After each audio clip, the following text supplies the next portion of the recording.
Jangan anggap berharga apapun yang membuatmu mengingkari janji, membuatmu kehilangan harga diri, membuatmu membenci orang lain, mencurigai orang lain, mengutuk orang lain, membuatmu berlaku munafik, atau menginginkan sesuatu yang tidak ingin diketahui orang lain. Jangan anggap berharga itu maksudnya jangan diambil ini. Apapun yang membuatmu membenci orang lain, mending tidak usah kamu ambil. Membuatmu nantinya akan mengutuk-ngutuk orang lain, mending tidak usah kamu ambil. Membuatmu kehilangan harga diri, tidak usah kamu ambil. Kok ada postingan yang isinya kemungkinan membuatmu benci sama seseorang atau sekelompok orang, kamu tinggal saja. Karena postingannya tidak penting, tapi dampaknya pada jiwamu besar. Oke, bismillah. Assalamualaikum warahmatullahi wabarakatuh. Bismillah. Kita lanjutkan ngaji kita. Malam hari ini kita ganti sesi. Oke, selanjutnya tentang kebersihan jiwa. Kalau tadi kan yang baik-baik, yang jelek-jelek tolong jangan masuk. Yang pertama apa? Ambisi. Ambisi berarti mengikatkan kenyamananmu pada apa yang dikatakan atau dilakukan orang lain. Orang yang berambisi itu kan targetnya biasanya keluar dari dirinya. Kesuksesan yang bergantung pada orang lain. Kamu tidak akan ketemu apa yang kamu ambisikan. Hidup yang penuh ambisi tidak akan nyaman. Karena bergantung pada yang di luar diri. Bersenang-senang berarti mengikatkan kenyamananmu pada sesuatu yang terjadi pada dirimu. Bersenang-senang juga begitu, tergantung pada mood tadi. Tergantung pada suasana hati. Itu juga kamu tidak akan bersih jiwamu kalau inginnya senang-senang terus. Kejernihan jiwa adalah tadi kebersihan, kebebasanmu dari yang di luar diri. Jangan tertipu oleh dua hal ini selanjutnya. Celaan dan pujian tidak memiliki efek yang sejati. Kalau engkau melakukan kebaikan, dicela atau dipuji orang, tidak akan mengefek pada kebaikan itu. Kebaikan tidak akan jadi jelek meskipun dia dicaci orang. Dan sebaliknya, kejelekan juga tidak akan jadi baik meskipun dia dipuji-puji. Celaan dan pujian tidak memiliki efek yang sejati, tidak memiliki efek yang hakiki. Efeknya cuma citra-citra di luar saja, tapi yang baik akan tetap baik, yang jelek juga akan tetap jelek. Biar jiwamu bersih, maka tidak perlu kamu terpengaruh oleh celaan atau pujian. Selanjutnya, tidak ada kesombongan yang lebih tinggi dibandingkan orang yang membanggakan ketidaksombongannya, kerendah hatiannya. Saya pak, tidak sombong loh saya itu sombong paling pol itu. Ya. Saya itu murah hati loh pak, saya itu suka menolong, baik, tidak sombong. Rendah hati itu kalau versinya Markus justru itu kesombongan yang paling tinggi. Menyombongkan kerendah hatian. Oke, susah ya rumusnya. Ternyata yang kita anggap rendah hati ternyata justru kesombongan. Kemudian jangan kotori jiwamu dengan kemarahan. Kenapa? Karena efeknya marah itu biasanya lebih dahsyat dibandingkan sebabnya marah. Kamu marah karena temenmu minjem motormu ndak pamit. Kemarahanmu kamu ungkapkan dalam bentuk apa? Itu biasanya efek dari kemarahan ini lebih dahsyat daripada sekedar motormu tadi nggak bisa kamu pakai karena dipinjam sebentar.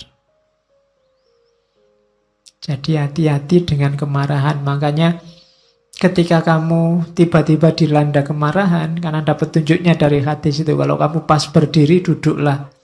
Kalau pas duduk, ya berbaringlah. Maksudnya apa? Jangan melakukan apa-apa dulu. Karena kamu sedang gelap. Karena efeknya nanti pasti akan kamu sesali. Semua tindakan yang didasari oleh kemarahan akan kamu sesali. Bahkan lebih kamu sesali nanti dibandingkan sebabnya. Itu makanya balas dendam itu dilarang. Kenapa? Balas dendam itu kan karena orang marah, ingin membalas. Itu biasanya balas dendam lebih dahsyat daripada sebabnya. Terus yang dibalas ingin balas lagi. Saling marah itu yang bikin peradaban kita gelap. Kamu dicaci maki orang, dibikinkan fitnah, dibikinkan hoak, kan terus kamu mangkel, terus kamu balas. Emangnya cuma lu yang bisa bikin hoak, aku juga bisa. Terus akhirnya podo rusak. Nah, jiwamu jadi tidak bersih. Terus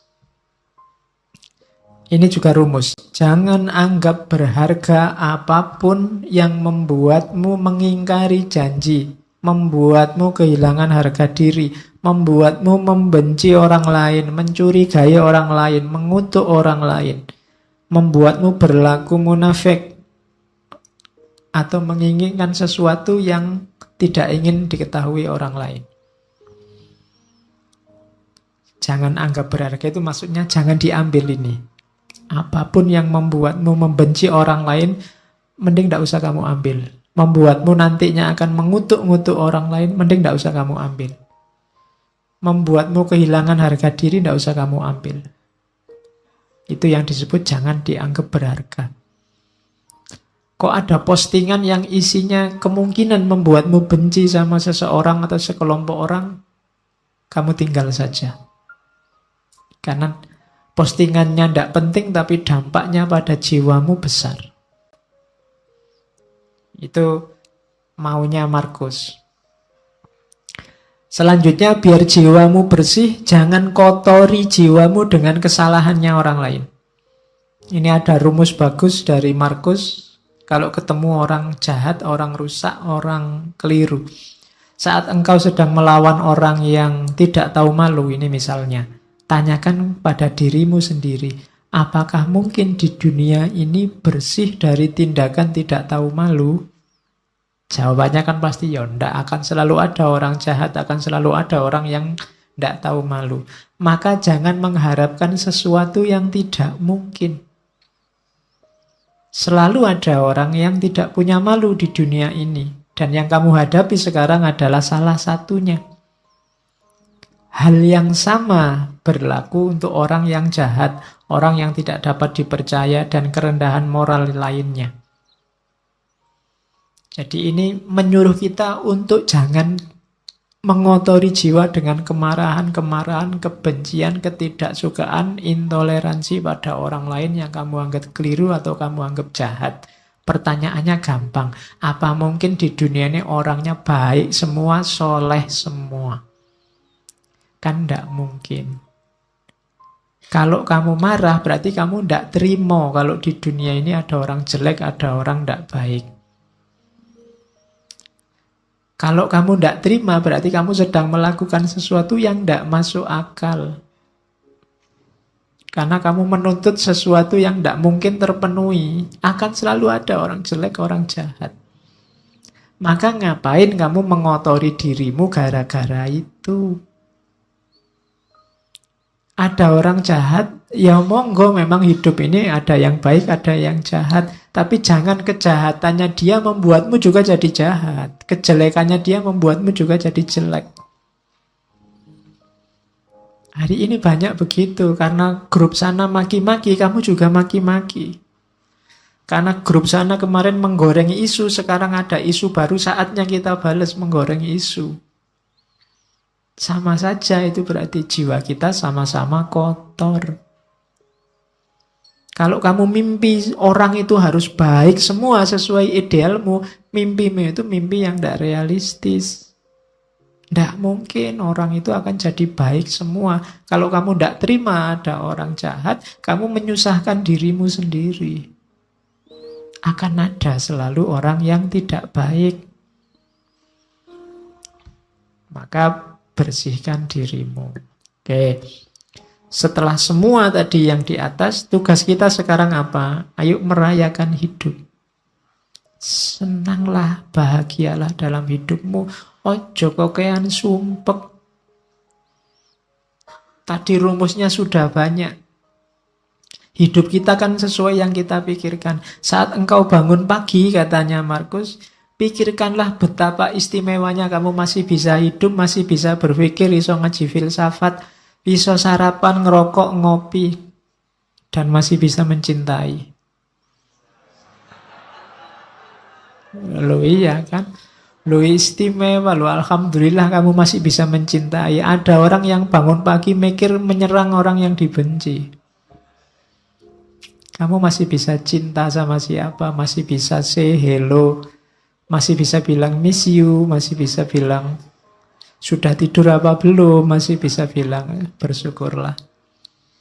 Ya kan? Setiap kali bangun tidur bersyukurlah. Kenapa? Masih diberi kesempatan hidup lagi. Tidak ada jaminan loh begitu kamu tidur terus bisa bangun.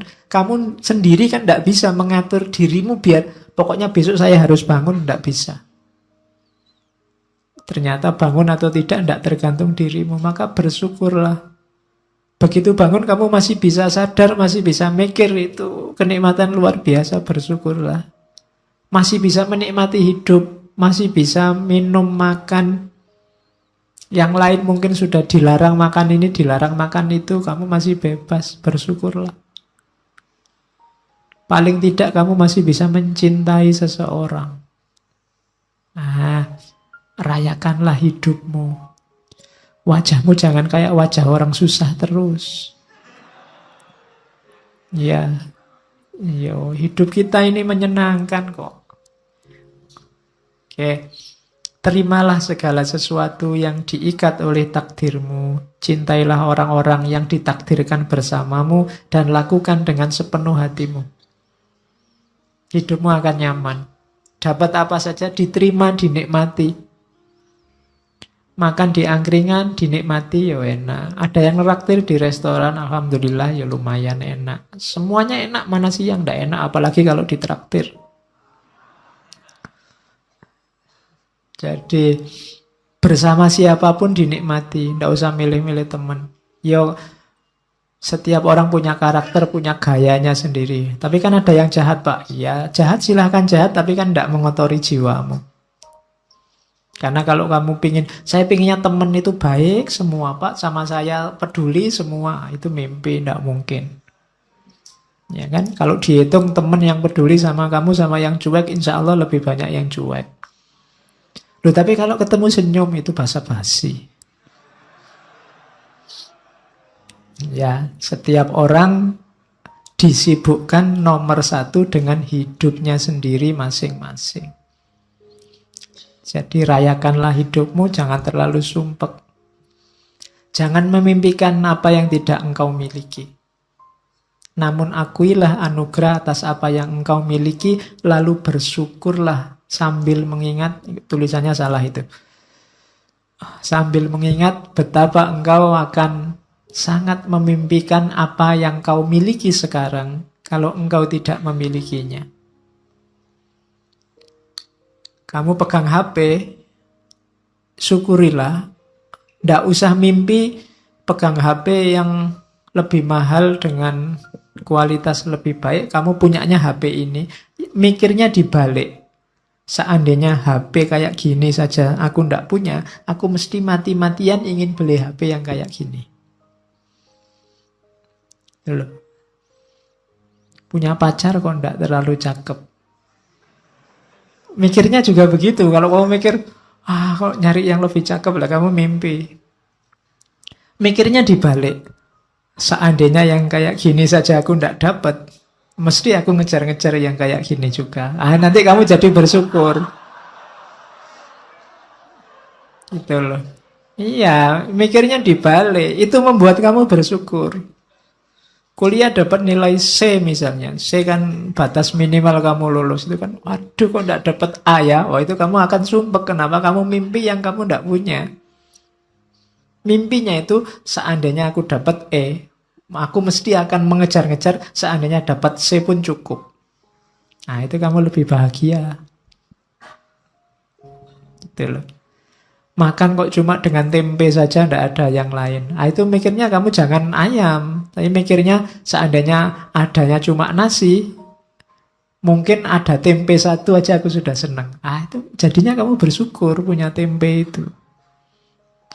Itu caranya merayakan hidup. Kalau tidak begitu, kamu akan sumpek terus. Dan ingatlah bahwa engkau memiliki kuasa untuk mengistirahatkan dirimu kapanpun engkau inginkan. Kamu supirnya, kamu penguasanya hidupmu. Mau jalan, ayo jalan. Mau istirahat, istirahat. Tidak usah terkejar, nggak usah dikejar-kejar oleh ambisi, dunia, keterikatan dengan yang lain, yang macam-macam yang bikin repot. Menghabiskan energi, menghabiskan waktu. Engkau yang menguasai hidupmu, kapanpun ingin berhenti, saat ini juga kamu bisa. Ingin tidur sekarang boleh, istirahat sekarang boleh. Terus, jangan pernah khawatir tentang masa depan. Apalagi di usia-usia teman-teman ini kan biasanya pikirannya masa depan, besok kawin sama siapa, kerja di mana. Kamu kan khawatir itu. Engkau akan bertemu dengannya kalau memang harus. Dengan senjata yang sama yang hari ini menjadi bekalmu menghadapi masa kini. Dulu waktu kamu SMA atau SMP, mikir kuliah, wah bisa ndak ya aku kuliah? Kuliah hari pertama kamu takut. Begitu dijalani kan kamu bisa. Besok juga begitu. Gak usah khawatir. Bisa ndak ya aku dapat kerja? Bisa ndak ya aku kawin? Bisa ndak ya punya anak? Iso. Ndak usah khawatir. Pasti bisa. Kekhawatiranmu dulu sekarang kamu jalani kan ya ternyata juga bisa. Ndak ada yang di luar kuasamu kalau tentang hidupmu. Makanya jangan galau dengan masa depan. Wong masa depan kayak tadi itu di luar jangkauanmu hari ini. Jadi pikirkan aja sekarang, nikmati hidup sekarang. Besok kamu akan punya senjata sendiri, punya kemampuan sendiri menghadapi situasi di masa depan. Itu uniknya manusia. Maka hidup itu rumusnya simple, receive without conceit, release without struggle. Kalau dapat sesuatu, terimalah tanpa harus membanggakan diri, membesarkan diri. Kalau harus kehilangan, lepaskanlah tanpa harus merasa sedih, mati-matian, sumpek. Jadi receive without conceit, release without struggle. Biasa saja. Hidup kehilangan sesuatu biasa. Wong dulu juga tidak punya, terus punya, sekarang hilang. Kalau dapat sesuatu, alhamdulillah, tapi ya tidak harus sombong. Kalau kamu bisa kayak gini, hidupmu nyaman.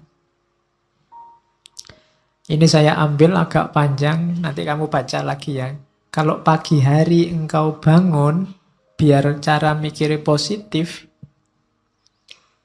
kamu kan biasanya masalahmu itu kan berhubungan dengan orang lain. Katanya Markus, pagi hari engkau bangun, bilanglah pada dirimu, orang-orang yang berhubungan denganku hari ini, ada yang usil, tidak sopan, arogan, curang, iri hati, dengki.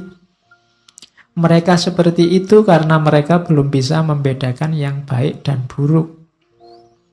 Sementara aku telah mengerti indahnya kebajikan, kotornya kejahatan, dan tahu bahwa para pendosa tersebut memiliki sifat sepertiku.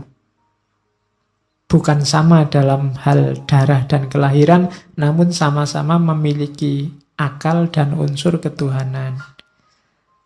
Tidak seorang pun dari mereka dapat menyakitiku, tidak seorang pun dapat membuatku kotor. Aku pun tidak pantas marah pada mereka atau membenci mereka. Kami dilahirkan untuk bekerja sama seperti kaki, tangan, dan mata, sebagaimana dua baris gigi atas dan bawah. Saling menghalangi itu tidak alami. Demikian pula saling marah dan saling membelakangi. Itu nanti hidupmu nyaman. Akan ketemu orang yang bikin kamu mangkel, bikin kamu jengkel, bikin kamu benci, pasti. Tapi ingatlah bahwa mungkin kejelekan yang mereka lakukan itu karena mereka tidak sadar. Sementara kamu sekarang sadar. Dan diingat juga bahwa orang lain itu punya kualifikasi sama persis kayak dirimu, yang tidak pantas untuk kamu benci. Dan jangan takut mereka tidak akan bisa membuatmu kotor kalau kamu sendiri tidak mengotori jiwamu. Nah, ini nanti kamu jadi mantap. Kalau ini nanti panjang kamu baca lagi. Kalau kamu pagi hari bangun kok males, kamu baca ini. Saat fajar terbit, saat engkau malas bangun, katakan pada dirimu, aku harus bekerja sebagai manusia. Aku harus menawar apa lagi untuk bekerja, sebagaimana tugas kelahiranku. Ayo bangun, kan maunya itu, kerjalah. Tanyakan pada dirimu, kalau masih nggak mau bangun, apakah tujuanku diciptakan itu untuk ini, meringkuk di bawah selimut dan mereguk kehangatan? Nah, terus kan kamu tetap bisa jawab, tapi kan nikmat, namun betapa nikmat seperti ini. Ditanya lagi sama Markus, jadi engkau lahir untuk mencari kenikmatan, bukan untuk bertindak dan mencari pengalaman. Tidakkah engkau lihat tanaman, burung, semut, laba-laba, lebah, semua menjalankan tugasnya, membuat harmoni dunia terjaga, sekuat mereka bisa. Mengapa engkau tidak segera menjalankan tuntutan alamiahmu? Terus kamu jawab lagi, tapi kan bukankah orang itu harus istirahat, ada tidurnya juga? Jawabnya Markus, setuju. Namun alam memberi batas untuk itu, sebagaimana dengan makan dan minum. Dan engkau telah melampaui batas. Ini sudah jam 9. Ya. Ya. Ndak ono jam 9. Engkau telah berlebih dalam istirahat, namun kurang dalam bekerja. Engkau tidak cukup mencintai dirimu. Engkau tidak mencintai sifat alamimu dan tugasmu. Orang yang mencintai tugasnya, mengabdikan diri dan menjalankannya, bahkan kadang sampai lupa makan dan mandi. Sementara kamu lupa tugasmu gara-gara tidur. Apakah engkau tidak menghormati dirimu sendiri sebagaimana pelukis mencintai lukisan, penari mencintai tarian, orang pelit mencintai uangnya, atau pemburu jabatan mencintai statusnya? Saat mereka benar-benar dipengaruhi oleh yang mereka kerjakan, mereka bahkan tidak makan dan minum karena menjalankan kecintaan mereka. Nah, ini filsafat bangun tidur. Ya, biar kamu tidak males-malesan. Karena kadang-kadang kalau sudah males kan, meskipun bolak-balik HP-nya kamu tambah 10 menit, sudah bunyi 10 menit lagi, bunyi lagi 10 menit lagi. Ning ya ora tangi-tangi. Oke, kalau ini rumus hidup sama orang lain. Kapanpun kau menemukan kesalahan pada diri orang lain, tanyakan pada dirimu, apa kesalahan yang pernah kulakukan yang mirip dengan kesalahan yang akan aku kritik ini? Kalau ada orang lain salah, tanya pada dirimu, pernah nggak kamu melakukan salah yang sama atau mirip? Itu nanti akan mengurangi kadar agresifmu terhadap kesalahan orang lain. Saya ingin balas dendam, Pak. Ada orang menyalahi saya. Katanya Markus, balas dendam terbaik adalah dengan tidak menjadi seperti musuhmu. Balaslah musuh yang mencaci makimu dengan tidak mencaci maki. Itu balas dendam terbaik. Balaslah musuh yang menyakitimu dengan tidak menyakitinya. Manusia ada dengan saling membutuhkan kepada sesama, kamu akui atau tidak. Kamu harus hidup bareng orang lain, mau atau tidak. Maka kalau kamu tidak mampu mengajari mereka, belajarlah untuk tahan hidup bersama mereka. Sudah kamu nasihati kok tidak pulih-pulih jadi baik, ya gimana lagi, sekarang kamu latih dirimu untuk kuat bareng mereka. Misalnya kamu punya teman sak kos-kosan, berdua, kok ya males mandi, sudah kamu nasihati, tetap males mandi. Solusinya apa? Kamu latihanlah untuk bisa tahan dekat orang yang males mandi. Jadi rumusnya simple. Jadi kalau kamu tidak tahan terus, sementara dia tidak berubah-berubah, kamu akan hidupmu tersiksa terus. Lupa kok dia tidak berubah-berubah, kamu tidak menguasai perubahan dia. Yang bisa kamu kuasai kan perubahan dirimu. Lebih gampang melatih dirimu untuk tahan bersama dia dibandingkan kamu mengubah dia. Ya doakan saja dia bisa berubah. Tapi kalau tidak, kamu kuat hidup bersamanya. Kemudian lagi, lakukan apapun yang kamu inginkan. Bahkan jika engkau memecah belah dirimu, sebagian besar orang akan melakukan hal yang sama seperti sebelumnya. Ini maksudnya, kamu jangan terlalu pusing dengan kelakuan orang lain, tindakan orang lain. Kayak tadi, wah orang Indonesia ini kok tambah tidak toleran orang ini. Kamu kan sumpek sendiri. Sudahlah, kamu lakukan yang menurutmu baik.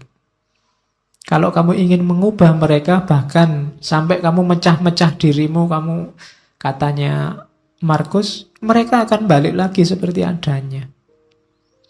Itulah karakternya manusia.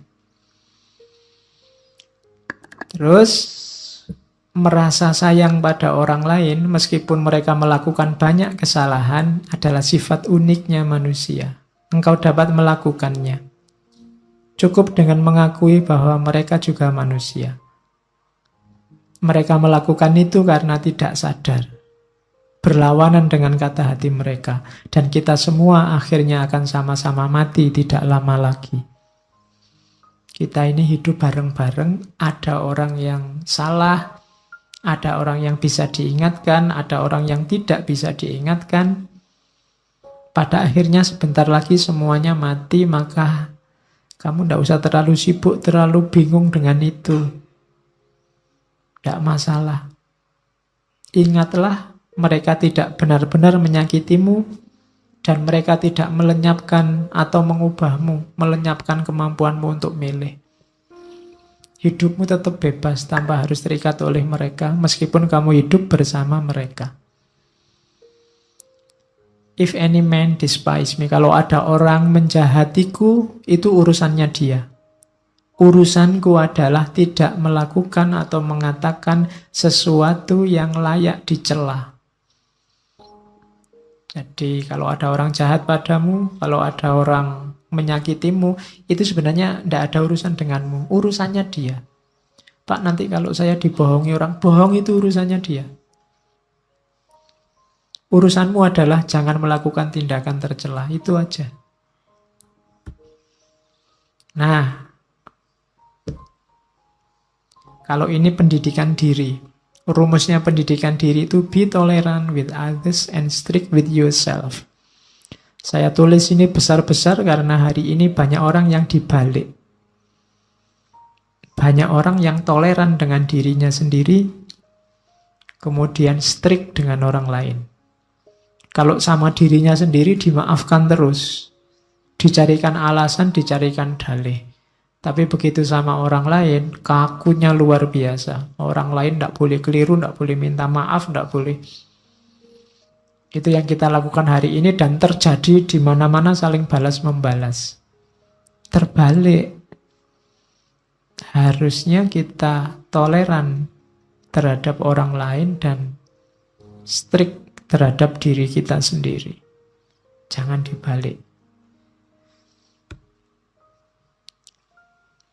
Nah, ini rumusnya. Aku sering heran kenapa orang mencintai dirinya lebih dari semua orang yang lain, namun ia kurang menghargai pandangannya sendiri tentang dirinya dibandingkan pandangan orang lain. Ini nasihat sebenarnya untuk kamu jangan mudah terpengaruh oleh orang lain. Jangan mudah terpengaruh oleh komentarnya orang, pandangannya orang terhadap dirimu. Kamu punya jati diri sendiri, tidak apa-apa. Orang ngomong apa aja, tidak usah terpengaruh. Logikanya orang itu lebih mencintai dirinya sendiri. Berarti apa? Lebih dengarkanlah pandanganmu sendiri. Jangan mudah tertipu oleh orang lain. Apapun yang dilakukan atau dikatakan orang, aku harus tetap menjadi Zamrud dan mempertahankan warnaku. Ini urusannya jati diri. Hidup sama orang lain ya, toleran ya, tapi jati diri jangan hilang. Kamu punya identitas sendiri. Terus nasihatnya Markus, ya, awas ya kamu jangan merendahkan dirimu sendiri. Teruslah rendahkan dirimu wahai jiwa, maka segera peluangmu untuk mendapat kehormatan akan lenyap. Lama-lama identitasmu hilang dan kamu tidak akan dihargai orang. Setiap orang punya satu kehidupan. Milikmu sudah hampir habis gara-gara kamu singkirkan terus, kamu sisihkan terus identitasmu. Dan engkau tidak memperlakukan dirimu sendiri secara hormat, engkau malah mempercayakan kebahagiaanmu pada jiwa-jiwa yang lain. Ini tuntunan untuk kita tegas pada diri sendiri. Oke, saya bawa quote terakhir, engkau selalu memiliki pilihan untuk tidak berpendapat. Ini nasihat untuk kita hari ini ya. Tidak ada yang nyuruh kamu tiap hari posting, tiap hari bikin status, tiap hari ngomentari statusnya orang lain. Engkau selalu memiliki pilihan untuk tidak berpendapat. Tidak berpendapat itu sah. Tidak perlu selalu susah payah atau membebani jiwamu dengan segala sesuatu yang tak dapat engkau kuasai. Hal-hal tersebut tidak membutuhkanmu untuk menilainya. Tidak usah gaya dikit-dikit. Menurut saya, tokoh itu ngapain? Emangnya komentarmu yang mendengar siapa? Hal tersebut tidak butuh penilaianmu. Ngapain kamu capek-capek? Engkau punya pilihan untuk tidak usah berpendapat. Leave them alone. Mereka punya penanggung jawabnya sendiri-sendiri. Terkecuali suaramu berpengaruh didengar, baru ngomonglah. Tapi kalau tidak, cari yang lebih esensial untuk hidupmu, untuk dikomentari dan dibahas. Itu nasihatnya Markus. Hari ini banyak orang yang bukan wilayahnya, tidak seharusnya dia menilai, mengomentari. Ikut menilai, ikut mengomentari sehingga kacau semuanya.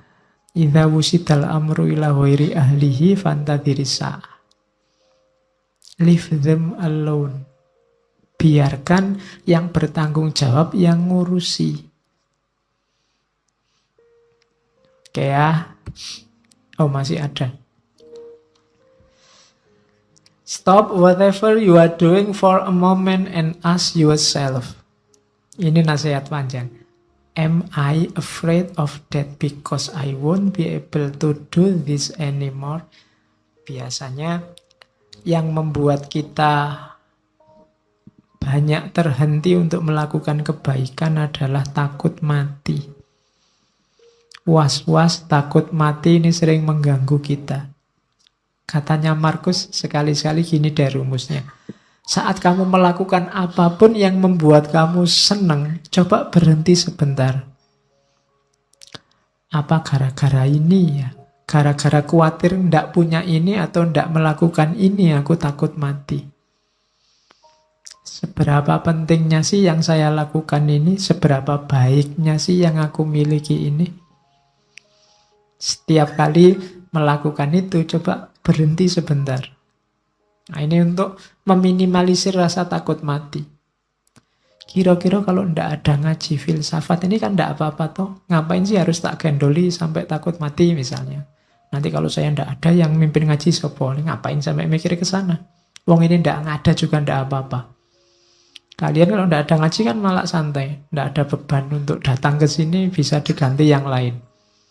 Tapi kadang-kadang yang ndak harus menggendoli, mengikat hidup kita, jadi mengikat. Kuliah misalnya, kamu kan diikat sedemikian rupa oleh dunia yang namanya kampus dan kuliah. Apa iya sih hidupmu wajib ada kuliahnya, wajib di kampus? Simba-simbamu dulu kuliah sekolahnya cuma sampai SD, SR. Ya sukses, sawahnya luas. Bisa nguliahkan anak cucunya. Apa wajib harus ada itu? Apa wajib sih harus punya rumah, punya mobil, punya itu? Itu caranya untuk menenteramkan hati dari rasa takut akan mati. Karena nasihat terbaik itu kan mati. Begitu orang ingat mati, bukan takut mati, maka kemungkinan besar dia akan mudah untuk mempersiapkan diri menghadapi hidup sesudah mati. Mempersiapkan diri melakukan kebaikan-kebaikan. Oke, itu nasihat terakhir yang saya bawa dari Marcus Aurelius. Bayangkan raja besar, wilayahnya sangat luas, cara hidup, cara berpikirnya semacam ini. Maka dia jadi raja yang sangat tangguh, terkenal kesabaran dan ketabahannya, dan dia sukses. Meskipun banyak pemberontakan, banyak bencana, mengalami kepahitan hidup yang luar biasa. Dengan filsafatnya dia bisa sukses. Itu contohnya cara berpikir seorang king philosopher king. Raja filosof yang raja. Oke, saya kira itu untuk malam hari ini. Minggu depan kita masuk Islam. Ketemu, masuk dunia Islam maksudnya, bukan masuk Islam. Ya, ketemu dengan Umar bin Abdul Aziz. Kita juga punya jago banyak, tidak cuma Marcus Aurelius.